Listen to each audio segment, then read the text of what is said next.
Est-ce que tu te rappelles de la dernière fois où tu as passé 1 heure seule, en silence, sans écran et sans dormir? Je suis pas sûre que tout le monde puisse s'en rappeler. En tout cas, c'est pas forcément ce qui prend le plus de place dans notre quotidien. La question du silence. Peut-être que ça peut nous faire un peu peur. Peut-être qu'on ne sait pas comment aborder ce grand thème qui peut nous mettre face à parfois un peu notre vide. Donc ça sera le thème qu'on va aborder tout au long de la semaine avec cet enseignement aujourd'hui, mais aussi le podcast qui va arriver dans la semaine et puis toutes ces exhortations que vous connaissez bien maintenant.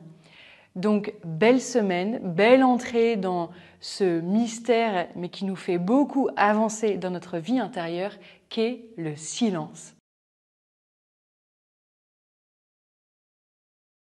Donc aujourd'hui, je vous parle du silence. C'est peut-être un peu paradoxal de parler du silence parce qu'on ferait mieux de le vivre, mais je voudrais donner 3 points sur le silence. Le premier, c'est de regarder le silence dans la Bible, comment Dieu nous parle du silence, comment le silence est évoqué dans la parole de Dieu. Le premier, c'est ces moments où Dieu invite au silence, où Dieu invite son peuple au silence. Il y a ce passage bien connu dans le livre de l'Ecclésiastique. Il y a un temps pour tout, il y a un temps pour parler et un temps pour se taire. Il y a aussi ce passage dans le livre de l'Exode, où au chapitre 14, c'est l'Éternel qui combattra pour vous. Quant à vous, gardez le silence. Cette invitation à faire confiance à Dieu, c'est lui qui agit, c'est lui qui fait, et on peut garder le silence. Voilà, donc c'est les moments où Dieu invite l'homme au silence. Le deuxième point, c'est le silence comme ce lieu privilégié de la rencontre avec Dieu. On a entendu cet évangile en rentrant dans le carême le mercredi des cendres, avec ce passage dans l'évangile de Matthieu. « Mets-toi quand tu pries, retire-toi dans ta pièce la plus retirée, ferme la porte et prie ton Père qui est présent dans le secret. » Donc ce secret, ce silence qui est le lieu de la rencontre avec Dieu. Et puis il y a aussi ce passage bien connu dans le livre des Rois, premier livre des Rois au chapitre 19, de la rencontre entre Dieu et Élie, où le Seigneur dit à Élie de se tenir sur la montagne et d'attendre que le Seigneur passe. Et là, il y a l'ouragan, il y a le tremblement de terre, il y a le feu. Mais Dieu n'est pas dans tout ça. Et il est présent dans le murmure d'une brise légère ou dans la voix d'un fin silence, selon les traductions. Et c'est dans ce lieu qu'a lieu la rencontre avec Dieu. Et le troisième point que j'ai repéré, c'était juste de regarder Jésus et comment Jésus est en silence, comment Jésus vit le silence.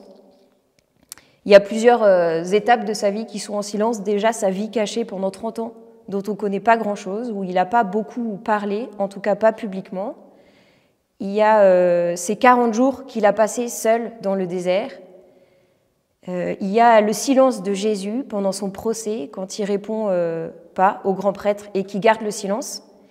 Et il y a bien sûr le silence étonnant de la résurrection, dont on ne sait pas grand-chose de comment ça s'est passé, quel bruit ça a fait, mais c'était sûrement en silence.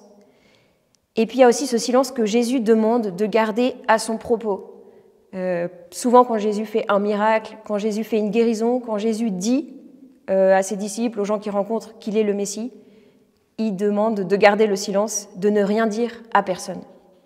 Voilà, sur ces éléments de la présence du silence dans la parole de Dieu. Donc un deuxième point, c'est de voir le silence dans la vie de l'homme, ou le silence dans le monde. Je me demandais qu'est-ce qui se passe en silence dans le monde et dans ma vie. Et bien tout simplement ma croissance. En fait, je grandis en silence. Un bébé grandit dans le ventre de sa mère sans faire de bruit.